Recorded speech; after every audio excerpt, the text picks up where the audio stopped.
Dear students, Assalamu alaikum. This is Gohar Zeb Shah, tutor of AA and AAA exams of ACCA। Sir मेरी इस video के अंदर हम लोग discuss करने लगे हैं डिफरेंट टाइप्स ऑफ अश्योरेंसेस जो कि ऑडिटर प्रोवाइड करता है। Sir before moving towards the specific scenario, the specific lecture, सबसे पहले आप लोगों को समझने की ज़रूरत यह है कि अश्योरेंस का मतलब क्या होता है। सर अगर आपको किसी चीज़ के लिए असाइन किया जाता है, अगर आपको किसी चीज़ के लिए बुलाया जाता है और पूछा जाता है कि क्या वो चीज़ ठीक बनाई गई है या नहीं, तो एट द एंड आप एक कंक्लूजन प्रोवाइड करते हैं, एक ओपिनियन प्रोवाइड करते हैं कि क्या ये चीज़ जिसके लिए तुमने मुझे कहा कि इसको टेस्ट करो, ये ठीक है या नहीं ठीक। ये ओपिनियन देना अश्योरेंस प्रोवाइड करना कहलाता है। सर अश्योरेंस का मतलब ये होता है कि जो ओपिनियन आप अगले बंदे को प्रोवाइड करने लगे हो, इस बेसिस पे अगला अश्योर्ड होगा कि जो इंफॉर्मेशन उसके सामने है वो ठीक है या नहीं ठीक। सर ऑडिटर जिस चीज़ का ऑडिट करता है वो कहलाता हैं फाइनेंशियल स्टेटमेंट्स। सर ये फाइनेंशियल स्टेटमेंट्स प्रिपेयर की जाती हैं मैनेजमेंट की तरफ से, कंपनी की तरफ से, और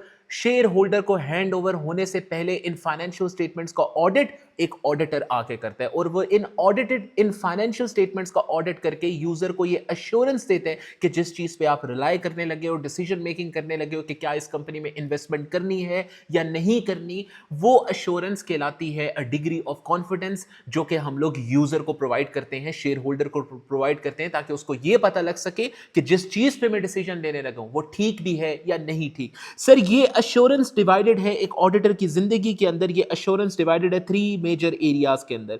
एक ऑडिटर 3 टाइप के डिफरेंट अश्योरेंसेस प्रोवाइड करते हैं। ऑल दो मैं आगे जाके आपको बताऊंगा कि ये 3 टाइप की नहीं होती, लेकिन अभी के लिए आप लोग ये याद रखें कि 3 टाइप की अश्योरेंसेस एक ऑडिटर प्रोवाइड करता है। एक कहलाती है एब्सोल्यूट अश्योरेंस, फिर होती है रीजनेबल अश्योरेंस, और नंबर 3 के ऊपर आती है आपके पास लिमिटेड अश्योरेंस। सर ये 3 टाइप्स के अश्योरेंसेस एक ऑडिटर की जिम्मेदारी होती है प्रोवाइड करना। अब इन तीनों में फर्क क्या है? सर इन तीनों में फर्क समझने के लिए सबसे पहले आपको एक ऑडिट का प्रोसेस पता होना चाहिए। सर अज्यूम कर लें आप एक कंपनी का ऑडिट करने के लिए जा रहे हैं, और वो सबसे पहले जो फाइनेंशियल स्टेटमेंट्स आपको पकड़ाती है वो है statement of profit and loss. Statement of profit and loss में आपकी क्या चीजें आती हैं? पूरे साल की आपकी इनकम, आपने कमाया क्या क्या, यानी कि रेवेन्यू। इसके साथ साथ पूरे साल के आपके खर्चे कितने थे, यानी कि आपके expenses, all of the expenses. आपका जो भी रेवेन्यू है, आपका जो भी रेवेन्यू आपने रिकॉर्ड किया फाइनेंशियल स्टेटमेंट्स में वर्सेस जो एक्सपेंसेस हैं, इनको माइनस कर दो, रिमेनिंग आपके पास पूरे साल का प्रॉफिट निकल आता है। इसी पे आप टैक्स पे करते हो,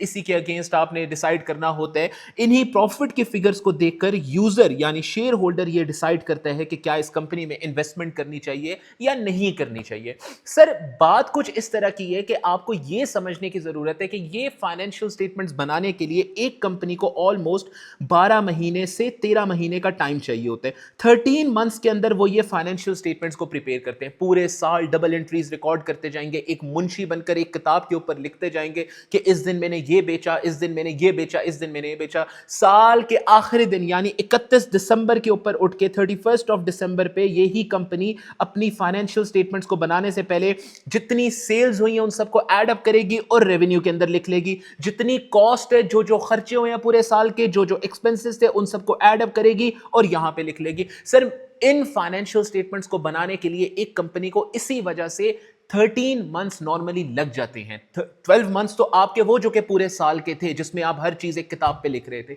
और अगला एक महीना लगता है उन सब चीजों को सम अप करके एक पेज पे लिखने के लिए कि कितने खर्चे थे पूरे साल के और कितनी इनकम थी। सर आपको समझने की जरूरत यह है कि ये वो इनकम, ये वो रेवेन्यू की हम लोग बात कर रहे हैं जिसका ऑडिटर ने आके पहले ऑडिट करना है। इससे पहले कि आप ये एक पेज शेयर होल्डर को प्रोवाइड करो, जिस बंदे ने आपकी कंपनी में इन्वेस्टमेंट करनी है उस बंदे को ये पेज दो। आप चाहो तो जान पूछ के अपने रेवेन्यूज को ज्यादा भी लिख सकते हो, एक्सपेंसेस को कम भी लिख सकते हो, ताकि आपका प्रॉफिट ज्यादा शो हो। जितना ज्यादा प्रॉफिट होगा उतने ज्यादा शेयर होल्डर्स आपकी कंपनी में इन्वेस्ट करने के लिए रेडी होंगे। सर इस चीज से बचने के लिए, जैसे मैंने पहले भी आप लोगों को बताया कि आपके पास आता है auditor in between the management of the company and the share holders of the company, या फिर user of the financial statements भी जिसको हम लोग कहते हैं। सर इन दोनों के दरमियान में आता है एक ऑडिटर। ऑडिटर की जिम्मेदारी होती है ये इंश्योर करना कि जो चीज पे रिकॉर्ड की गई है, जो चीज भी इस एक पीस ऑफ पेपर पे लिखी गई है वो सच है, जानबूझ के कुछ ज्यादा नहीं लिखा गया, जानबूझ के कुछ कम नहीं लिखा गया, जो कुछ लिखा है वो गलत नहीं है, वो सच है, ताकि यूजर को एक कॉन्फिडेंस मिल सके कि क्या ये चीजें ठीक भी हैं या नहीं है। सर इससे पहले कि हम लोग वो 3 टाइप्स ऑफ एश्योरेंसेस पे मूव करें, जो कि मैं भी आपको बता रहा था, तीन टाइप्स के ओपिनियंस पे मूव करें, पहले आपको यह समझने की जरूरत है कि ऑडिटर फाइनेंशियल स्टेटमेंट्स का ऑडिट कैसे करते हैं। आप ये चीज अपने जहन में रखें कि पाकिस्तान का जैसे SECP है, securities and exchange commission of Pakistan, India के अंदर SCCI है, securities and exchange commission of India, सऊदीया के अंदर securities and exchange commission of Saudi Arabia, इसी तरह से UAE के, अफगानिस्तान के, ईरान के, रशिया के, चाइना के, हर एक कंट्रीज में ये रेगुलेटरी अथॉरिटीज है, उस कंट्रीज की तमाम कंपनीज को रेगुलेट ये करती हैं। हर वो कंपनी जिसमें पब्लिकली लोग पैसा इन्वेस्ट कर सकते हैं। आज आप शेयर होल्डर बनना चाहते हैं किसी कंपनी के, किसी भी ब्रोकर के साथ अपना अकाउंट ओपन करें, जो पैसे आपके पास सेविंग्स में पड़े हुए हैं उस कंपनी के शेयर खरीद के रख लें, 10 से 20 साल के बाद वो शेयर आपको डबल ट्रिपल प्रॉफिट प्रोवाइड करेंगे। सर ये डिसीजन आपका है कि आपने किस कंपनी में इन्वेस्ट करना है या नहीं करना। मैं आपको सिर्फ एक चीज समझा रहा हूं कि SECP तमाम कंपनीज को रेगुलेट करती है, और रेगुलेट इस तरीके से करती है कि आपने ये डिसाइड करना है कि भाई कंपनी में इन्वेस्टमेंट करनी है या नहीं। फाइनेंशियल स्टेटमेंट्स इस साल की आपको मिलेंगी, तभी आप ये डिसाइड करोगे कि पूरे 12 महीने की जो कंपनी ने इनकम कमाई, जो एक्सपेंसेस 12 महीने के थे, 1 जनवरी 2024 से लेकर 31 दिसंबर 2024 तक, जो भी एक्सपेंसेस, जो रेवेन्यू थे, जो प्रॉफिट था, उसकी बेसिस पे आपने डिसाइड करना है। अब सर ये फाइनेंशियल स्टेटमेंट्स SECP कहते हैं कि मैक्सिमम ईयर एंड के 3 महीने बाद शेयर होल्डर के हाथ में होना चाहिए ये पीस ऑफ पेपर, जिसकी बेसिस पे वो डिसाइड करेगा। सर मसला ये है कि ये फाइनेंशियल स्टेटमेंट्स आपकी कंप्लीट होती है ईयर एंड के 20 से 30 दिनों के बाद। जैसे for example company in financial statements को खत्म कर देगी, इस पीस ऑफ पेपर की सारी कैलकुलेशंस को खत्म करेगी एट 30th of January 2025, अगले साल के 1 महीने बाद, ईयर एंड के 1 महीने के बाद वो खत्म करेगी। अब उस वक्त तो ये फाइनेंशियल स्टेटमेंट्स यूजर को दे नहीं सकती, क्योंकि अलाउड अंडर द कोड नहीं है। कोड कहता है पहले ऑडिट होना जरूरी है, लॉ कहता है पहले इन फाइनेंशियल स्टेटमेंट्स का ऑडिट होना जरूरी है। यहां पे आता है ऑडिटर। सर अब देखें डेट में कितना फर्क है। 31 मार्च को ऑडिटर ने यही फाइनेंशियल स्टेटमेंट्स ऑडिट करके, फाइनलाइज करके, ओपिनियन प्रोवाइड करके देनी है user of the financial statements को। फाइनेंशियल स्टेटमेंट्स ऑडिटर को मैनेजमेंट की तरफ से कब मिली, कंपनी की तरफ से कब मिली? 30th जनवरी को मिली 2025 को। 2 महीनों के अंदर उस ऑडिटर ने तमाम चीजों को ऑडिट करके, फाइनलाइज करके एक ओपिनियन प्रोवाइड करना है। आपको लगता है कि ये इतना आसान होता है कि 2 महीनों के अंदर एक ऐसी कंपनी जिसका 12 महीने के अंदर एक फाइनेंशियल स्टेटमेंट्स, ये कैलकुलेशन सब कुछ पेज के ऊपर जो लिखा गया, किताबों पे जो लिखा गया, कितनी की सेल्स हुई है, वो सब कुछ लिखने में 12 से 13 महीने लग गए। 2 महीना में ऑडिटर जाके सब कुछ ऑडिटर कर लेगा? ऐसा पॉसिबल नहीं हो सकता। ये बहुत मुश्किल काम होता है। इस वजह से कोड यानी कि लॉ ये समझता है, ये चीज मानता है कि ऑडिटर भी कौन है? एक इंसान है, वो कोई मशीन नहीं है। 2 महीनों में आप हर एक चीज का ऑडिट नहीं कर सकते, हर एक चीज को खोल के नहीं देख सकते, हर एक हिसाब किताब में प्लस माइनस जो हुआ है उसको आप खोल के नहीं देख सकते। इस वजह से लॉ आपको कहता है कि सैंपल बेसिस पे ऑडिट किया जाता है। हर चीज का ऑडिट हमेशा से सैंपल बेसिस पे होता है। मैं आपको एक एग्जांपल देता हूं। एज्यूम कर लें कि आपकी कंपनी का रेवेन्यू यानी पूरे साल की जो इनकम थी, पूरे साल का जो आपने चीजें बेच के सेल्स की थी, वो आपकी थी, एज्यूम कर ले $1 मिलियन की पूरे साल की आपकी ये इनकम बनती थी। सर इस $1 मिलियन का ब्रेकअप कैसा आपको दिखेगा? आपको एक पेज मिलेगा, उस पेज के ऊपर या 1000 किस्म के पेज मिलेंगे, एक इतनी बड़ी बुक मिलेगी पूरे साल की कंपनी की। उस बुक के ऊपर डिफरेंट लाइंस में लिखा गया होगा, इस दिन ये सेल हुई है $30 की, उसी दिन ये सेल हुई है $30 की, अगले दिन ये सेल हुई है $30 की, अगले दिन ये सेल हुई है $50 की। वो सब कुछ ऐड अप होके $1 मिलियन बन रहे हैं। सर यानी कि ऑलमोस्ट आप एज्यूम कर लें पूरे साल में कंपनी ने 1 लाख चीजें बेची, कुछ $2 की बेची, कुछ $3 की बेची, कुछ $5 की बेची, उन सबको ऐड अप करके बिकने के बाद $1 मिलियन का रेवेन्यू बना। मैंने आपको क्या कहा?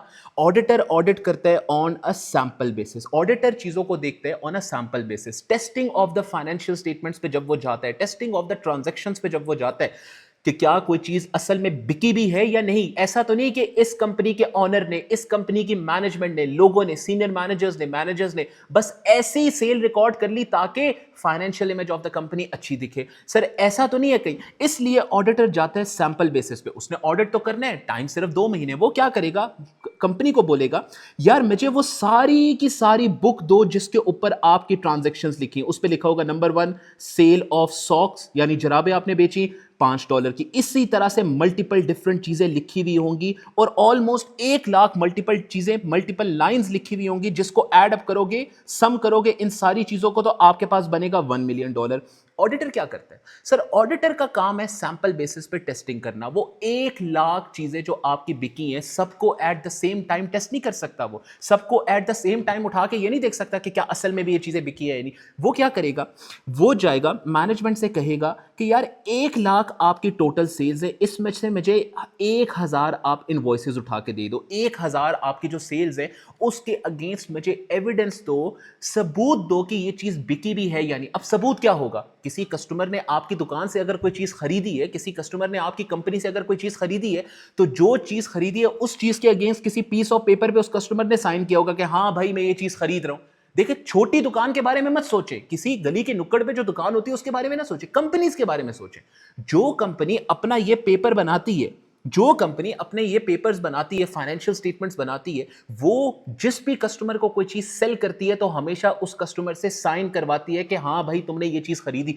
वो एक एविडेंस है, वो एक सबूत है कि हाँ ये चीज बिकी है। अब मैंने मैनेजमेंट को कहा कि भाई आप मुझे 1000 डिफरेंट चीजों के अगेंस्ट वो सबूत दे दो, वो एविडेंस प्रोवाइड कर दो। जो जो चीज आपने बेची, आपने लिखा हुआ था कि आपने एक जोड़ा सॉक्स का बेचा, उसके अगेंस्ट एक कस्टमर ने पीस ऑफ पेपर पे साइन किया होगा, इस पे लिखा होगा, कस्टमर कहेगा yes I bought this item, मैंने टोटल इस कंपनी को $10 पे किए, यहां पे कंपनी उस कस्टमर का सिग्नेचर होगा। ये सिग्नेचर एक एविडेंस देगा कि भाई हाँ ये चीज बिकी है।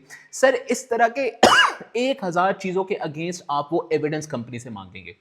आपने एविडेंस मांग लिया, आपने उन तमाम चीजों को टेस्ट किया, उन तमाम एविडेंसेस को देखा, अब आप उसको प्रोरेट करते हैं, आप उसको प्रोजेक्ट करते हैं कि जब मैंने 1 लाख इनवॉइसेस से 1 लाख चीजों जो आपकी सेल हुई हैं उनमें से 1000 को देखा तो मुझे ये नजर आया कि सब चीजें दुरुस्त थी। ये 1000 चीजों में कोई फ्रॉड नहीं पकड़ा गया, कोई गलती नहीं पकड़ी गई, यानी कि बाकी चीजों के बारे में भी मैं ये अज्यूम कर सकता हूं, बाकी 99,000 चीजें जो आपने बेची उसके बारे में अज्यूम किया जा सकता है कि वो भी आपने बेची होंगी। ऐसा नहीं है कि वो आपने जानबूझ के ज्यादा रिकॉर्ड की हुई है। तो ऑडिटर जब इसमें गलती नहीं नजर आती तो वो ये कह देते हैं कि हाँ भाई बाकी रेवेन्यू, बाकी इनकम जो कंपनी ने रिकॉर्ड की है वो भी ठीक है। ये सब कुछ ऑडिटर, मैंने आपको क्यों समझाया, ये सब कुछ क्यों समझाया आपको, आपको ये पता होने की जरूरत है। सर ये सब कुछ समझाने की वजह आपको ये थी कि ऑडिटर 2 महीनों में 1 लाख डिफरेंट चीजों का ऑडिट सिर्फ इनकम से नहीं कर सकता। उसने ये एक्सपेंसेस जो आपने रिकॉर्ड किए हुए, एक्सपेंसेस खर्चे जो आपने लिखे हुए,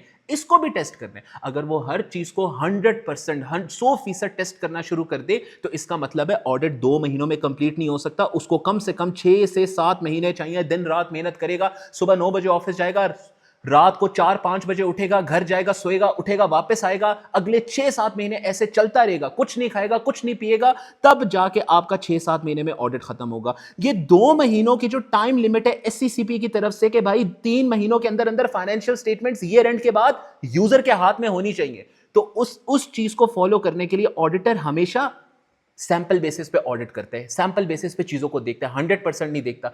अच्छा अज्यूम कर ले कि यहां पे गलती निकल आई, मैंने 1000 चीजें देखी, उसके अंदर से 2 के अंदर गलती निकल आई। अब 1000 में से 2 के अंदर गलती निकलना मतलब कि आपका 0.2% मिस्टेक के चांसेस हैं।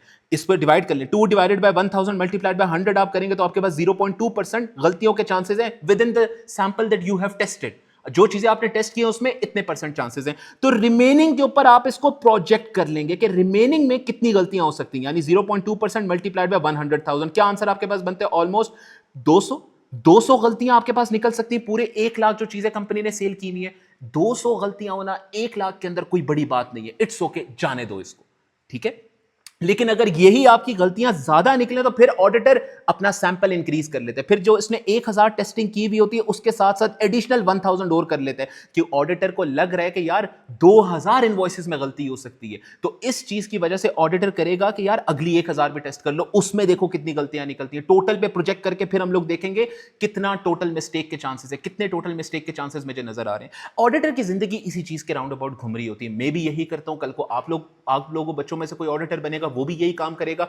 सर इसको समझने की जरूरत इस वजह से थी कि आपको अब मैं लेके जाऊंगा उन 3 टाइप्स ऑफ अश्योरेंसेस की तरफ जो कि ऑडिटर प्रोवाइड करते हैं। सर सबसे पहले हम लोग आते हैं रीजनेबल अश्योरेंस की तरफ। रीजनेबल अश्योरेंस क्या होती है? रीजनेबल अश्योरेंस का मतलब यह होता है कि मैंने सैंपल बेसिस पे टेस्टिंग की है, जो जो चीजें मैंने टेस्ट की हैं उसकी बेसिस पे मैं ये कह सकता हूं कि बाकी चीजों में गलती नहीं की होगी। यानी सैंपल बेसिस पे टेस्टिंग की, जो सैंपल उठाया उसको प्रोजेक्ट किया, और उसके बाद ऑडिटर ने कहा कि मेरी प्रोजेक्शन मुझे यह बताती है कि बाकी चीजों में गलती नहीं होगी, यानी कि फाइनेंशियल स्टेटमेंट्स ठीक है, बिल्कुल जो पेज आपको दिया जा रहा है वो ठीक है, उसमें कोई गलती नहीं है। शेयर होल्डर साहब आप रिलाय करो, कंपनी में इन्वेस्ट करना है नहीं करना अब यह आपका डिसीजन है, लेकिन जिस चीज पे आप रिलाय करने लगे थे उस पेज की बेसिस पे जो आप डिसीजन लेने लगे थे वो पेज में अब कुछ गलत नहीं लिखा हुआ, वो पेज बिल्कुल ठीक है। अच्छा, लिमिटेड एश्योरेंस क्या होती है सर? लिमिटेड एश्योरेंस का मतलब क्या होता है? सर रीजनेबल एश्योरेंस के केस में और लिमिटेड एश्योरेंस के केस में सिर्फ एक फर्क है। वो फर्क क्या है? जब ऑडिटर सैंपल ज्यादा उठाते हैं, यानी कि 1 लाख में से आपने 5000 चीजें उठा के टेस्ट कर ली, सैंपल ज्यादा उठाया तो आपने ज्यादा चीजों की टेस्टिंग की। मैंने कहा कि 100% टेस्टिंग कभी भी ऑडिटर नहीं कर सकता, 2 महीनों में यह करना पॉसिबल नहीं है एक ऑडिटर के लिए, लेकिन पॉसिबल यह है कि आप थोड़ा ज्यादा सैंपल उठा लो। सर जिस वक्त आपने सैंपल अपना ज्यादा उठाया उस मौके के ऊपर आप हमेशा रीजनेबल एश्योरेंस दोगे। User of the financial statements share holder को बताओगे कि मैं रीजनेबल एश्योरेंस दे रहा हूं, यानी कि मेरी एश्योरेंस जो मैं आपको एश्योरिटी दे रहा हूं कि ये चीज ठीक है, वो थोड़ी बेहतर एश्योरेंस है, वो अच्छी एश्योरेंस है। क्यों? क्योंकि मैंने ज्यादा चीजें टेस्ट की है। सर यही अगर ऑडिटर थोड़ी चीजें टेस्ट कर ले, 5000 के बजाय उसने 500 का सैंपल उठाया, 1 लाख आइटम्स में से उसको टेस्ट किया, तो अब उसने कम चीजों को टेस्ट किया। अब जो वो श्योरिटी देगा आपको वो अच्छी श्योरिटी नहीं होगी। क्यों? क्योंकि उसने टेस्टिंग कम की हुई है। इसकी एग्जांपल कुछ इसी तरीके से ले ले, आप मार्केट में गाड़ी खरीदने के लिए जाते हैं, जो शुरू में आपको टोकन मनी मिलता है, वो टोकन मनी एज्यूम कर लें कि आपको 50 लाख की गाड़ी के पीछे जिस बंदे को आप बेच रहे हैं वो आपको 5 लाख रुपया टोकन मनी दे रहे हैं। ज्यादा अच्छी श्योरिटी आपको मिलेगी कि ये बंदा पैसे मेरे से गाड़ी लेगा। ये ऐसा नहीं है कि पैसे इसने दे दिए तो भूल जाएगा मुझे, नहीं, इसने 5 लाख रुपया दिया, कोई कम पैसे नहीं दिए, 5 लाख रुपीज इसने मुझे दे दिए, चाहे वो इंडियन रुपीज हो पाकिस्तानी रुपीज हो, एग्जाम्पल के तौर पर आप लेके चले। यही अगर आप किसी को 5 मिलियन रुपीज की गाड़ी बेचने के लिए जाते हैं, 50 लाख की गाड़ी बेचने के लिए जाते हैं और वो आपको सिर्फ और सिर्फ 50,000 की टोकन मनी देते हैं, वहां पे श्योरिटी अब आपको कम है, शायद ये बंदा गाड़ी ना ले क्योंकि इसने पैसे कम मुझे दिए। तो श्योरिटी का मतलब यह होता है ऑडिटर की जिंदगी के अंदर कि किस लेवल की आप श्योरिटी प्रोवाइड करें, क्या वो रीजनेबल श्योरिटी है, रीजनेबल एश्योरेंस है, या वो लिमिटेड श्योरिटी है, लिमिटेड एश्योरेंस है। लिमिटेड एश्योरेंस उस केस में दी जाती है जहां पे ऑडिटर ने कम टेस्टिंग की होती है, और रीजनेबल एश्योरेंस उस केस में की दी जाती है जहां पे ऑडिटर ने डिटेल में ज्यादा टेस्टिंग की होती है। सर अब जो मैं आपको अगली बात बताने लगा ना उसको जरा सुनना आप। एब्सोल्यूट एश्योरेंस की तरफ अभी मैं नहीं आऊंगा, ये एक आखिर में आपको एक चीज बताऊंगा, पहले आप आए रीजनेबल एश्योरेंस की तरफ, लिमिटेड को, इसको जरा डिटेल में समझे। सर जो आपकी 12 मंथ की फाइनेंशियल स्टेटमेंट्स होती हैं, 12 month financial statements, sir law हर एक कंट्री का, चाहे आप सऊदीया में हैं, अफ्रीका में हैं, जाम्बिया में बैठे हुए हैं, कनाडा में बैठे हुए हैं, यूएस में बैठे हुए हैं, यूरोप के किसी कंट्री में बैठे हुए हैं, पाकिस्तान में है, इंडिया में है, बांग्लादेश में, श्रीलंका में, सिंगापुर में, रशिया में, जहां मर्जी है, पूरी दुनिया के लॉज एक कंसिस्टेंट बात कहते हैं। पूरी दुनिया में जितने भी कंपनीज को लेके लॉ हैं, कंपनीज के मुतालिक जितने भी लॉज हैं, वो एक बात कहते हैं, वो कहते हैं ये जो 12 महीने की फाइनेंशियल स्टेटमेंट्स कंपनी बनाती है, जो पेज बना के यूजर को देती है जिसमें 12 महीने की इंफॉर्मेशन प्लस माइनस होके लिखी हुई होती है, सर इसके अगेंस्ट ऑडिटर हमेशा रीजनेबल एश्योरेंस ही देगा। यानी रीजनेबल एश्योरेंस ऑडिटर सिर्फ और सिर्फ 12 महीने की फाइनेंशियल स्टेटमेंट्स के केस में दे सकते हैं, जहां पे वो ऐसे पेज का ऑडिट कर रहे हैं जिसमें 12 महीनों की इंफॉर्मेशन लिखी गई है, उसके अगेंस्ट ऑडिटर हमेशा रीजनेबल एश्योरेंस ही देगा। इस बात का मतलब क्या है? अब आप खुद सोचें, अगर 12 महीने की फाइनेंशियल स्टेटमेंट्स का ऑडिट करने आप जा रहे हैं, ऑटोमेटिकली आपने सैंपल ज्यादा उठाने, टेस्टिंग आपने ज्यादा करनी है, डिटेल में आपने मैनेजमेंट से हर एक चीज के बारे में पूछना है, आप कोई चीज छोड़ोगे नहीं। अगर आप सोच के कहते कि 1,000 का सैंपल उठाना है, नहीं भाई, अब आप 10,000 का सैंपल उठाओगे, 1 लाख में से 10,000 आइटम टेस्ट करोगे, सैंपलिंग करोगे, 100% टेस्टिंग पॉसिबल नहीं है, लेकिन सैंपल आपका इंक्रीज हो जाएगा सर। इसी केस के अगेंस्ट अगर मैं आऊं तो पूरी दुनिया के लॉज एक चीज के ऊपर कंसिस्टेंट है। दोबारा जिस मर्जी कंट्री को आप उठा के उसका लॉ पढ़ ले, उसकी कंपनीज का लॉ आप पढ़ ले, कंपनी से रेलेवेंट लॉ पढ़ ले, सारे कंट्रीज के पूरी दुनिया में लॉज ये कहते हैं कि 12 महीने की फाइनेंशियल स्टेटमेंट के अलावा किसी और चीज का ऑडिट अगर ऑडिटर ने करना है तो उसके अगेंस्ट हमेशा लिमिटेड अश्योरेंस मिलेगी, यानी anything else that is being audited by the auditor, anything else. अब एनीथिंग एल्स में क्या क्या चीजें आती हैं? हो सकता है मैनेजमेंट आपको बोले, कंपनी आपको बोले 12 महीने की फाइनेंशियल स्टेटमेंट्स नहीं, 6 महीने की फाइनेंशियल स्टेटमेंट्स है, इसका ऑडिट कर दो। तो उसके ऑडिट के अगेंस्ट आप हमेशा कम ही सैंपल उठाओगे, आप हमेशा लिमिटेड अश्योरेंस ही प्रोवाइड करोगे। हो सकता है किसी बैंक से लोन लेने के लिए कंपनी ने आने वाले वक्त के बारे में पेज के ऊपर फोरकास्ट यानी एक्सपेक्टेशन बेसिस पे बना के लिखा हुआ है, सोच की बेसिस पे बना के लिखा हुआ है कि कल को हमारा रेवेन्यू कितना होगा, आने वाले 10 साल में रेवेन्यू कितना होगा, आने वाले 10 साल में प्रॉफिट कितना होगा, अगले साल प्रॉफिट हमें क्या लगता है कितना बनेगा, जिसको हम लोग नाम देते हैं PFI, prospective financial information. Prospective financial information sir, जब भी ऑडिटर प्रोस्पेक्टिव, अच्छा आप बैंक के पास जाते हो ना लोन लेने के लिए, अगर पर्सनल लेवल पे भी जाओ तो वो आपसे क्या मांगते हैं? आपसे कहते हैं भाई कोई चीज गिरवी रखवाओ मेरे पास, यानी गिरवी का मतलब ये कोई चीज रखवाओ जिसके अगेंस्ट में तुम्हें लोन दूंगा। गोल्ड रखवा लो, अपनी गाड़ी रखवा लो, घर के कागजात रखवा लो, तब आपको लोन मिलेगा, वरना आपको लोन नहीं मिल सकता।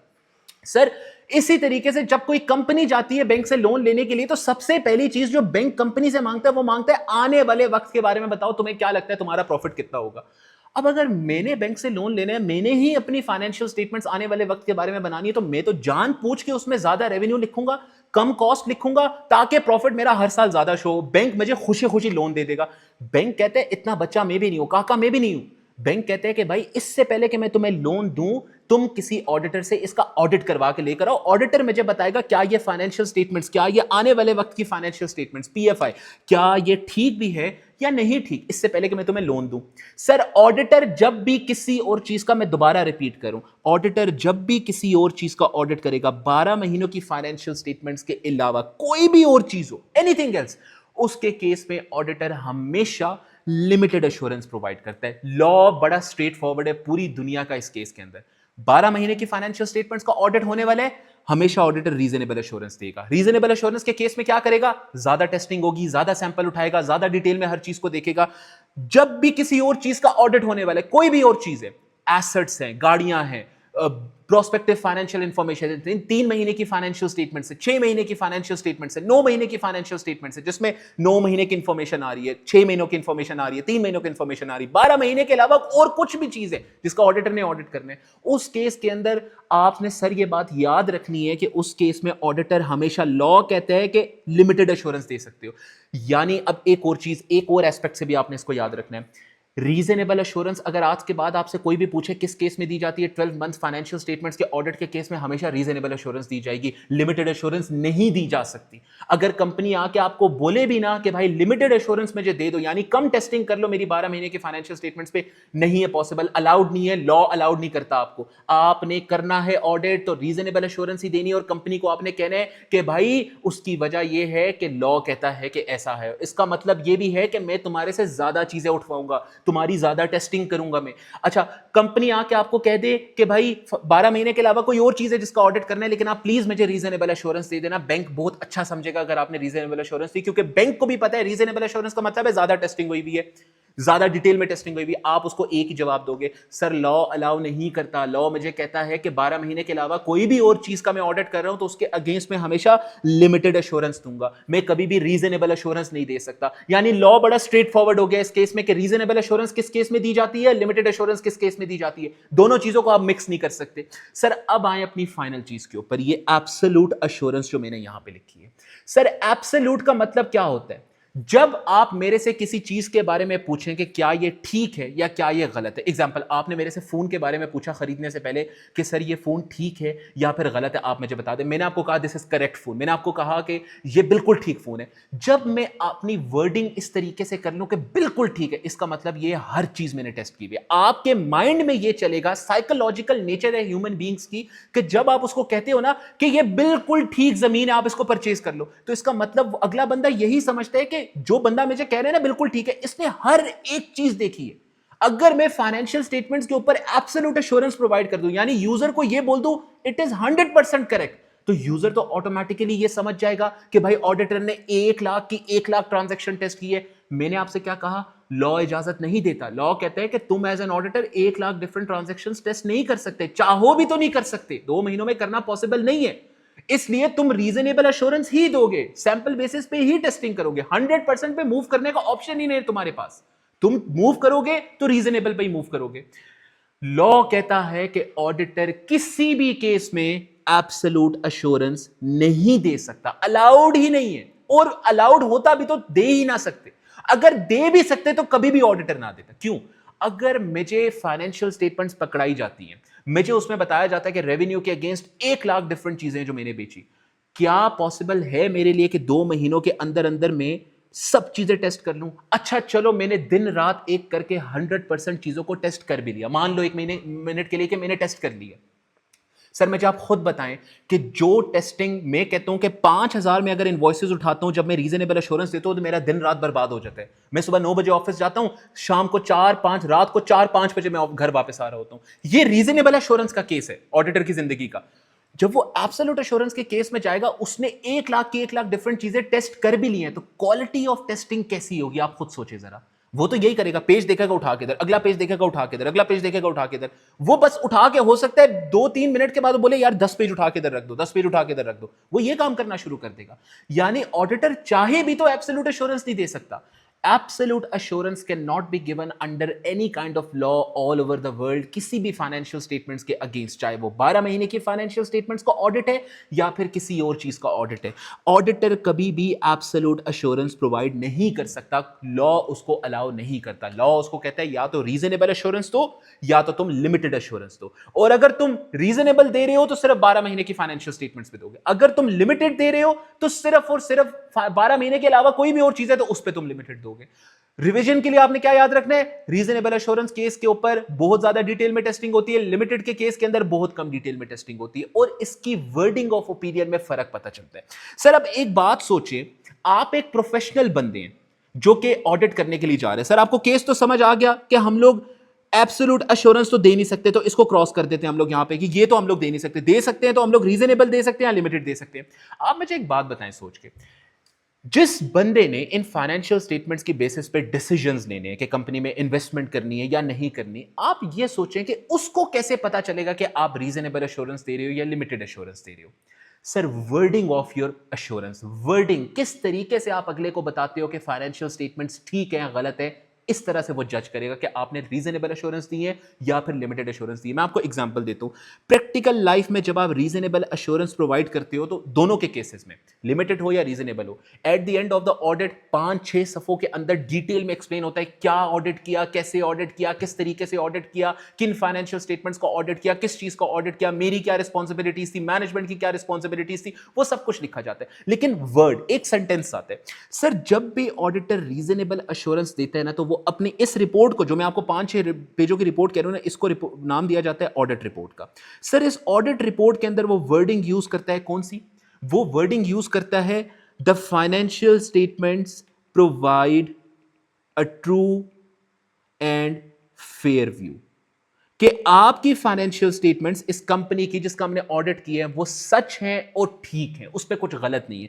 ये वर्डिंग वो यूज करते हैं। जब यूजर, जब शेयर होल्डर अपनी उस ऑडिट रिपोर्ट में पढ़ेगा कि भाई क्या ओपिनियन दिया ऑडिटर ने, तो वो जब ये वर्डिंग देखेगा तो ऑटोमेटिकली उसको पता लग जाएगा कि ऑडिटर मुझे रीजनेबल एश्योरेंस प्रोवाइड करे। लिमिटेड एश्योरेंस के केस में आए सर, अब आप लिमिटेड एश्योरेंस के केस में ऑडिटर की वर्डिंग क्या होती है, उसी ऑडिट रिपोर्ट के अंदर, उसी ऑडिट रिपोर्ट में ऑडिटर अपनी वर्डिंग चेंज कर देता है। ऑडिटर कहते हैं nothing has come into our attention, nothing has come into our attention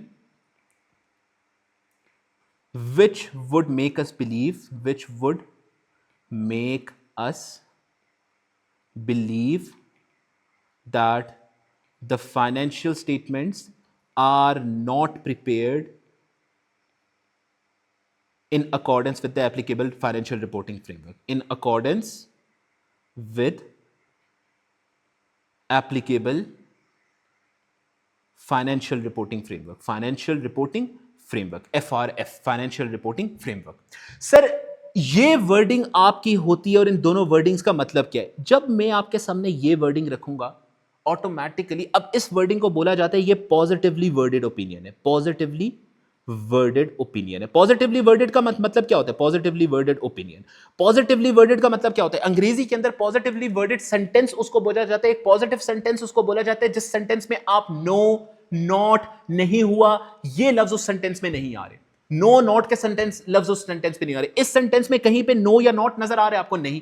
यानी financial statements provide a true and fair view. एक सिंपल तरीके से मैंने आपको एक ओपिनियन दे दिया कि financial statements true and fair view देती हैं, मतलब ठीक है।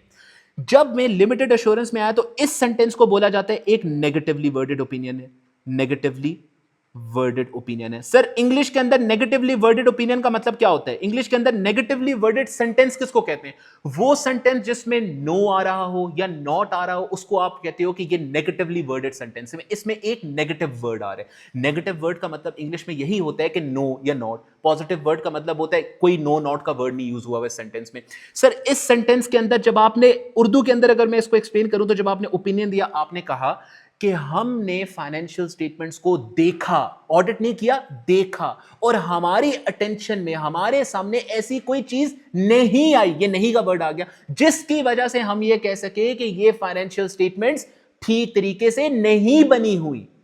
अब वर्डिंग में डिफरेंस चेक करें। नेगेटिवली वर्डेड के केस में मैंने कहा कि nothing has come to our attention which would make us believe that these financial statements are not prepared in accordance with the financial reporting framework. मैंने ये wording use की, negatively worded sentence use किया। इस sentence को पढ़ते हुए share holder को automatically पता चल जाएगा भाई ये नेगेटिवली वर्डेड है, यानी ऑडिटर ने लिमिटेड एश्योरेंस प्रोवाइड की, यानी कि ऑडिटर ने डिटेल में टेस्टिंग नहीं की। 500-600 इनवॉइसेस की, 500-600 चीजों की सिर्फ टेस्टिंग की हुई है, बहुत कम टेस्टिंग है। इन शॉर्ट देखो, नंबर्स पे ना चाहो ये समझो, बहुत कम टेस्टिंग की हुई है। जैसे ही आपके शेयर होल्डर ने ये वाली वर्डिंग पढ़ी, उसी वक्त उसको पता चल गया कि भाई डिटेल में टेस्टिंग हुई हुई है, ये एक रीजनेबल एश्योरेंस ऑडिटर प्रोवाइड कर रहे हैं। अब एक और चीज समझे, आप में से अक्सर बच्चों का एक सवाल होता है कि सर अगर हम लोग रीजनेबल एश्योरेंस दे सकते हैं तो लिमिटेड एश्योरेंस का केस दुनिया में क्यों आया? क्या जरूरत पड़ी कि हम लोग बाकी चीजों के अगेंस्ट लिमिटेड एश्योरेंस दें? हम बाकी चीजों के अगेंस्ट भी रीजनेबल एश्योरेंस देते, वो भी फिर ज्यादा लोग उस पर ज्यादा तरीके से रिलाई कर सकते, वो भी एक अच्छा वर्डेड ओपिनियन होता, ज्यादा यूजर उस पर रिलाई कर सकते। सर जब आपके सामने लिमिटेड एश्योरेंस आएगी कल को, आज के बाद से, आप क्या देखेंगे फाइनेंशियल स्टेटमेंट्स के अंदर? आप उस पर ज्यादा रिलाई करेंगे, कम रिलाई करेंगे? कम रिलाई करेंगे ऑब्वियसली, क्योंकि आपको पता होगा कि ऑडिटर ने डिटेल में टेस्टिंग नहीं की। अगर इसने डिटेल में की होती तो फिर शायद मैं कंपनी में इन्वेस्ट कर देता, अभी मैं नहीं कर सकता क्योंकि इसने लिमिटेड एश्योरेंस प्रोवाइड की हुई है। सर किस टाइप की एश्योरेंस है, इस बेसिस पे शेयर होल्डर बहुत ज्यादा इंपैक्ट होता है। लेकिन अब सवाल सबसे बड़ा यह कि ऐसा क्यों जरूरी हुआ कि आप रीजनेबल एश्योरेंस के बजाय कुछ चीजों के अंदर लिमिटेड एश्योरेंस दे रहे होते हो? वहां पे भी आप रीजनेबल एश्योरेंस दे देते ना, ज्यादा टेस्टिंग कर लेते, तो ज्यादा लोग उन चीजों पे रिलाई करते, वो यही कहते बहुत डिटेल में ऑडिटर ने टेस्टिंग किया, मैं कंपनी में इन्वेस्ट करने को तैयार हूं। ऐसा क्यों है कि आप नहीं देख सकते? सर उसकी बहुत बड़ी वजह है। एक एस्पेक्ट तो मैंने आपको यह बताया कि लॉ कहता है, लॉ को आपने फॉलो करना है, लेकिन चलो जरा लॉ से हटो, रियल लाइफ की तरफ आप आए। जरा आप मुझे एक चीज बताएं, ये मत सोचे कि आपके जहन में लॉ बैठा हुआ है या कोई चीज बैठी हुई है इस वक्त जिसकी बेसिस पे आप कह रहे हैं मैंने लिमिटेड देनी है, रीजनेबल एश्योरेंस देनी है। आप मुझे एक ये चीज बताएं कि आपकी कंपनी है, आपको पता है कि 90% या 99% ऑफ द शेयर होल्डर, आपकी कंपनी के करोड़ों के अंदर इन्वेस्टर्स बैठे हुए जिन्होंने अरबों रुपए आपकी कंपनी में इन्वेस्ट किया हुआ, 99% ऑफ दोज पीपल, 99% लोग इन 12 महीनों की फाइनेंशियल स्टेटमेंट्स में अपने इन्वेस्टमेंट के डिसीजंस बेस करते हैं। इस 12 महीनों की फाइनेंशियल स्टेटमेंट्स को देख के वो डिसाइड करते हैं कि कंपनी में इन्वेस्ट करना है या अपनी करंट इन्वेस्टमेंट भी निकाल लेनी है। अगर उनके सामने 6 महीने की फाइनेंशियल स्टेटमेंट्स आप रखते हो, 3 महीने की रखते हो, प्रोस्पेक्टिव फाइनेंशियल इंफॉर्मेशन देते हो, तो वो उसको कोई भाव ही नहीं डालते। वो कहते हैं कि भाई इन पे ये मुझे नहीं चाहिए, मुझे आप ये चीज दो। यानी कि ये चीज तो यूजर के लिए हो गई इंपॉर्टेंट। सर अब जो चीज यूजर के लिए इंपॉर्टेंट है, जहां पे आपके 99% लोगों ने फैसले करने आपकी कंपनी के, जिस चीज की बेसिस पे इन 12 महीनों की फाइनेंशियल स्टेटमेंट्स की बेसिस पे 99% लोगों ने आपकी कंपनी के बारे में फैसले करने हैं कि इन्वेस्टमेंट करनी है, पुरानी इन्वेस्टमेंट भी निकाल लूं कंपनी से, वो बंदे कहते यही है कि भाई मुझे आप ये वाली चीज उठा के दो, मुझे और कोई चीज ना दो। सर इस बेसिस पे आप मुझे बताएं, आपको खर्चा ऑडिट के लिए, आप एक कंपनी हो, ऑडिटर को आपने बुलाना है अपनी फाइनेंशियल स्टेटमेंट्स ऑडिट करने के लिए, कहां पे उसको पैसे ज्यादा देना पसंद करोगे आप? इस 12 महीने के लिए या ये बाकी चीजों के लिए जो कि यूजर जिसको भाव ही नहीं डालता, जिसको देखने की भी कोशिश नहीं करता, किस चीज के लिए आप पैसे ज्यादा दोगे? जाहिर सी बात है, जो चीज इंपॉर्टेंट है, जिस चीज के बारे में यूजर आपसे बार बार पूछ रहे, शेयर होल्डर आपसे बार बार पूछ रहे, उस चीज के लिए पैसा आप ज्यादा देने के लिए तैयार होगे। सर जब ऑडिटर आएगा फाइनेंशियल स्टेटमेंट्स का ऑडिट करने के लिए और वो डिटेल में टेस्टिंग करेगा, अब एक और चीज समझे, डिटेल में टेस्टिंग करेगा यानी कि वो दिन रात एक करेगा, उसके ज्यादा घंटे लगेंगे। जितने ज्यादा घंटे उसके ऑडिट के अंदर लगेंगे उसका उतना ज्यादा खर्चा होगा। सर ऑडिट की टीम जिस वक्त ऑडिट करने के लिए जाती है ना, एक एक ऑडिट टीम जो होती है उसमें 20-20 लोग होते हैं। छोटी कंपनी है 5 लोग होंगे, बड़ी कंपनी है ओजीडीसीएल जैसी जब हम लोग जाते थे तो वहां पे 20-20 लोग होते थे। सर ऐसा नहीं है कि आप गए और आपने ऑडिट किया, खाना पीना अपना क्या, नहीं, वहां पे खाना पीना उनका, उनके रहने का खर्चा, अच्छे से अच्छा होटलिंग एक्सपेंस, अच्छे से अच्छी गाड़ियां उनको कम्यूट के लिए देना, घर आने के लिए, वापस घर जाने के लिए देना। सर ये सब जिम्मेदारी ऑडिट फर्म की होती है कि अब उनका पूरा करना है, जो फर्म उन कंपनी का ऑडिट करने के लिए जा रही है। सर जितना ज्यादा काम होगा, आप सुबह 9 बजे जाओगे, रात को 4-5 बजे घर वापस, रात को 4-5 बजे सुबह के वक्त घर वापस आ रहे होगे आप, उतना ज्यादा आपका टाइम भी लग रहा है, तो खर्चा भी तो उतना ही ज्यादा ना, यानी कि कॉस्ट ऑफ ऑडिट भी तो उतनी ही ज्यादा। तो जहां पे टेस्टिंग ज्यादा वहां पे कॉस्ट ज्यादा, और जहां पे इंपॉर्टेंस ज्यादा वहीं पे आपकी फीस भी ऑडिट की ज्यादा। तो यही समझ आता है, समझ देखने वाले को यही समझ आता है कि भाई फिर रीजनेबल एश्योरेंस तो इसी के केस में देनी चाहिए ना, और किसी चीज में देनी नहीं चाहिए।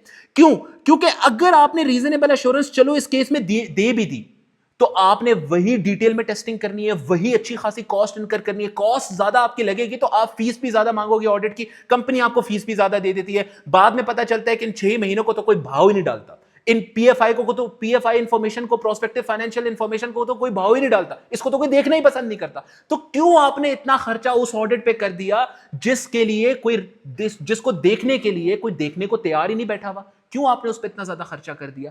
तो प्रैक्टिकल लाइफ में जब कल को आप में से कोई जाएगा ऑडिटर बनेगा, तो वहां जाके भी उसको ये चीज समझ आएगी कि लिमिटेड अश्योरेंस इन केसेस में इस वजह से दी जाती है क्योंकि ये लेस यूजफुल होती है to the user of the financial statements, लेकिन ये चीज बहुत ज्यादा यूजफुल होती है, तो इसका डिटेल में ऑडिट करवाना जरूरी होता है, इसलिए इसकी फीस भी ज्यादा होती है। तभी आप यहां पे रीजनेबल अश्योरेंस देना अफोर्ड कर सकते हो, ये अफोर्ड कर सकते हो कि ज्यादा खर्चा कर सकोगे उस ऑडिट में, क्योंकि 99% लोग इस पर रिलाई करेंगे। सर अच्छा, अब अगर मैं क्लीन नोट्स की तरफ यहां पे आऊं तो मैं आपको यह बताता हूं कि इसके बाद अगली क्या चीजें हैं। सर देखें, अब यहां पे कुछ इंपॉर्टेंट चीजें लिखी हुई हैं आप लोगों के ऑडिट एंड एश्योरेंस एग्जाम के लिए, ये सब कुछ होना, आपको पता होना बहुत ज्यादा इंपॉर्टेंट है। इसकी तरफ आते हैं जरा।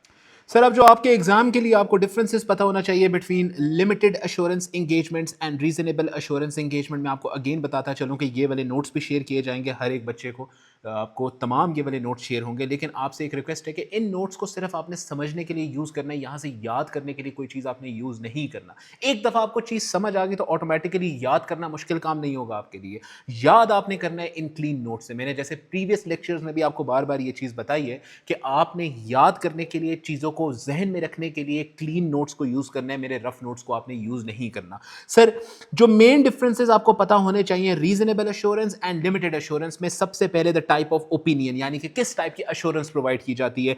रीजनेबल एश्योरेंस के केस के अंदर आप sufficient and appropriate evidence gather करोगे, वही सिग्नेचर वाली बात के एविडेंस से सबूत गैदर करोगे, क्या ये चीज ठीक तरीके से रिकॉर्डेड है, यानी to be able to draw reasonable conclusion, यानी इसलिए सबूत आप गैदर करोगे कि आप रीजनेबल एश्योरेंस प्रोवाइड कर सको। लिमिटेड एश्योरेंस के केस के अंदर दोबारा से आप सबूत तो गैदर करोगे, लेकिन इस बार जो आप सबूत गैदर करोगे, एविडेंस गैदर करोगे, that will be to provide limited assurance, limited assurances यानी limited conclusions. Type of procedures, किस टाइप की टेस्टिंग होती है, मैंने आपको वहां पे ये बताया था कि रीजनेबल एश्योरेंस के केस के अंदर बहुत डिटेल में टेस्टिंग होती है, high number of samples select किए जाते हैं और हर एक सैंपल को बहुत डिटेल में देखा जाता है। Performs very thorough procedures to obtain sufficient and appropriate evidence including test of controls and substantive procedures. Sir ये सब्सटेंटिव प्रोसीजर्स क्या होते हैं? सब्सटेंटिव प्रोसीजर्स वही जो हम लोग सैंपल उठाते हैं और उसको देखते हैं, उसको देखना, उसको एनालाइज करना, क्या वो चीज़ ठीक है, क्या वो चीज़ असल में हुई भी थी, यानी इसको हम लोग कहते हैं हैं substantive procedures. Test of controls क्या होते हैं इसको अभी के लिए आप छोड़ दें, इसको हम लोग remaining next part of the syllabus के अंदर देखेंगे। टेस्ट ऑफ कंट्रोल्स इटसेल्फ बहुत बड़ी चीज है, लेकिन एक अगर शॉर्ट में आपको एक चीज बताऊं, आपकी दुकान के ऊपर कोई कस्टमर अगर कोई चीज लेने के लिए आता है तो उसका एक कंट्रोल होता है, पॉलिसी होती है कि कैसे उसको चीज बेची जाएगी। पॉलिसी कैसे? स्टेप नंबर 1 कस्टमर आया, स्टेप नंबर 2 उसने आपसे पूछा ये चीज है, स्टेप नंबर 3 आपने उसको बताया कि क्या ये आपके पास वो चीज है या नहीं, आपने उसको प्राइस बताई, स्टेप नंबर 4 आपने उसको उसने आपसे कहा कि मुझे इतनी चीज दे दो और फाइनल में आपने उसको टोटल प्राइस बताई और आपने उससे पैसे ले लिया। 7 स्टेप्स के अंदर आपने अपनी सेल की है। ये पॉलिसी कहलाती है कि कैसे आप चीजें सेल करोगे, इन 7 स्टेप्स को फॉलो करोगे। एक ऑडिटर हमेशा ये सारी की सारी पॉलिसीज कंपनी के अंदर देखते हैं। अब एक छोटी सी दुकान में ये चीज लिखी भी नहीं होती किसी पीस ऑफ पेपर के अंदर कि जैसे लॉ लिखा होता है ना किताब के अंदर, पूरे पाकिस्तान का लॉ, इंडिया का लॉ लिखा हुआ है, वो लॉ की तरह ये पॉलिसीज लिखी नहीं होती एक छोटी दुकान के लिए कि जब कोई कस्टमर आएगा तो उसको हम लोग कैसे डील करेंगे। लेकिन बड़ी कंपनीज के अंदर, बिलियन डॉलर कंपनीज में, मिलियन डॉलर कंपनीज में आपकी पॉलिसीज एक बुक के अंदर लिखी जाती है कि हर एक चीज के अगेंस्ट आपने कैसे काम करना है, क्या वो चीजें फॉलो हो रही हैं, वो पॉलिसीज फॉलो हो रही हैं या नहीं हो रही, उसको देखना कहलाता है टेस्ट ऑफ कंट्रोल। और ऑडिटर ये भी देखता है during reasonable assurance. Limited assurance के केस में अगेन कम सैंपल सेलेक्ट करेंगे, कम टेस्टिंग होगी, बहुत कम चीजें होंगी। Performs significantly fewer procedures, mainly inquiries and analytical procedure. ये इंक्वायरी क्या होती है, एनालिटिकल प्रोसीजर्स क्या होते हैं, अभी के लिए इसको छोड़ दें। रिमेनिंग जब हम लोग एविडेंस वाले चैप्टर में आएंगे तो वहां पे हम लोग इसको डिस्कस करेंगे। यहां पे आपके सर के ऊपर से ये चीज जानिए सर। व्हाट इज कंक्लूडेड, आखिर में कंक्लूजन क्या प्रोवाइड किया जाता है, क्या चीज आप कहते हो कि ये फाइनेंशियल स्टेटमेंट्स ठीक है या नहीं ठीक, इसको कैसे प्रेजेंट करते हो ताकि यूजर को पता चले कि क्या आप रीजनेबल एश्योरेंस दे रहे हो। Limited concludes that all the subject matter confirms in all material respects with identified suitable criteria. यानी कि आप यूजर को ये बताते हो कि तमाम की तमाम फाइनेंशियल स्टेटमेंट्स आपने प्रोजेक्शन की अपने सैंपल की बेसिस पे, तो तमाम की तमाम फाइनेंशियल स्टेटमेंट्स क्या IFRS IAS स्टैंडर्ड्स के अकॉर्डिंगली बनी है या फिर नहीं बनी मटेरियल रिस्पेक्ट्स में। क्योंकि आप सैंपल बेसिस पे कर रहे हो, हर चीज को नहीं टेस्ट कर सकते, तो इंपॉर्टेंट एरियाज के बारे में बताते हो, बड़ी बड़ी अमाउंट्स के बारे में बताते हो। जैसे फॉर एग्जांपल अगर आपकी कंपनी का रेवेन्यू जो है वो 10 करोड़ रुपए का, तो अगर उसी रेवेन्यू के अगेंस्ट एक छोटा सा एक्सपेंस लिखा है 10 रुपए का, वो अगर गलत भी हो जाए, एक आध रुपए का उसमें मिस्टेक भी आ जाए, यूजर का कोई डिसीजन चेंज होगा। वो एक तो 10 करोड़ रुपए का रेवेन्यू देखेगा, फिर देखेगा 10 रुपए का एक्सपेंस कंपनी ने नहीं रिकॉर्ड किया हुआ, करना चाहिए था, प्रॉफिट 10 रुपए से सिर्फ ज्यादा है, कोई फर्क पड़ेगा नहीं। तो ऑडिटर सिर्फ ये देखते हैं वो अमाउंट्स जो कि बड़ी अमाउंट्स है, उन अमाउंट्स को देखते हुए क्या फाइनेंशियल स्टेटमेंट्स IFRS IAS के अकॉर्डिंगली बनी है या फिर नहीं बनी। लेकिन रीजनेबल एश्योरेंस केस के अंदर concludes that the subject matter with respect to identified suitable criteria is plausible in the circumstances. वही बात, क्या ये हमें इसमें ऐसी चीज देखने को मिली जिसकी वजह से हम ये कह सकें कि ये ठीक नहीं है, हमें ऐसी कोई चीज नहीं मिली। ये कहलाता है प्लॉजिबल सर्कमस्टांसेस को एक्सप्लेन करना, कि जिस सर्कमस्टांस के लिए आप ये छोटी चीज यूज करने लगे हो, 6 month financial statement, 3 month financial statement use करने लगे हो, क्या उसके यूज के लिए ये अप्रोप्रिएट है या नहीं, बस ये ऑडिटर बताते हैं। वर्डिंग क्या होती है, अगेन पॉजिटिवली वर्डेड होता है ओपिनियन रीजनेबल एश्योरेंस के केस में, और नेगेटिवली वर्डेड ओपिनियन होता है आपका लिमिटेड एश्योरेंस के केस के अंदर। सर लेवल ऑफ एश्योरेंस क्या दी जाती है, high level. Reasonable assurance is a high level of assurance, high level of surety, कि आपने ज्यादा टेस्टिंग की है तो आप ज्यादा अच्छी एश्योरिटी प्रोवाइड कर रहे हो, हाई लेवल ऑफ एश्योरेंस। लेकिन वही अगर हम लोग लिमिटेड एश्योरेंस की बात करें सर, तो लिमिटेड एश्योरेंस के केस में आपने कम टेस्टिंग की होती है, लिमिटेड लेवल ऑफ श्योरिटी होती है, कम लेवल की श्योरिटी आप प्रोवाइड करते हो, जिसको अच्छे वर्ड्स में, प्रोफेशनल वर्ड्स में कहा जाता है मॉडरेट और lower level of assurance. Sir example of above क्या होती है, किस तरीके से वर्डिंग होती है, वही वर्डिंग जो कि मैंने आपको यहां पे सिखाई, यहां पे आके ये वाली वर्डिंग सिखाई। कौन सी वर्डिंग यूज होती है हर एक केस में अपनी ऑडिट रिपोर्ट के अंदर, यहां पे आप कहते हो the financial statements give a true and fair view, लेकिन यहां पे आप कहते हो लिमिटेड एश्योरेंस के केस में nothing has come to our attention that causes us to believe that the financial statements या फिर कोई और चीज has not been prepared in accordance with the applicable financial reporting framework. Sir कुछ important points जो कि आपको याद होने चाहिए, the confidence inspired bye reasonable assurance report is designed to be greater than inspired by limited assurance report. वही बात, जिस रिपोर्ट में ऑडिटर ने अपनी ऑडिट रिपोर्ट के अंदर रीजनेबल एश्योरेंस दी होगी, उस पे इन्वेस्टर उस पे शेयर होल्डर ज्यादा रिलाई करेगा। जहां पे ऑडिटर ने लिमिटेड एश्योरेंस दी होगी उसके ऊपर ऑडिटर लेस रिलायंस प्लेस करेगा। यानी कॉन्फिडेंस की जब हम लोग बात करते हैं, श्योरिटी की बात करते हैं, रीजनेबल एश्योरेंस की वजह से यूजर के अंदर ज्यादा कॉन्फिडेंस आ जाता है कि वो ज्यादा ज्यादा चीजों पे रिलाई कर सकते हैं अब यहां पे। लेकिन रीजनेबल लिमिटेड एश्योरेंस के केस के ऊपर यूजर का कॉन्फिडेंस कम होता है वहां पे। There are more regulation standards governing a reasonable assurance. वही बात जो मैंने आपको बताई कि बहुत ज्यादा लॉज है रीजनेबल एश्योरेंस के ऊपर जो कि आपको फॉलो करने होते हैं। बहुत ज्यादा लॉज हैं 12 मंथ फाइनेंशियल स्टेटमेंट्स के ऊपर, इसलिए उसका रीजनेबल एश्योरेंस ऑडिट होता है। इसके अलावा लिमिटेड एश्योरेंस के ऊपर बहुत कम लॉज होते हैं।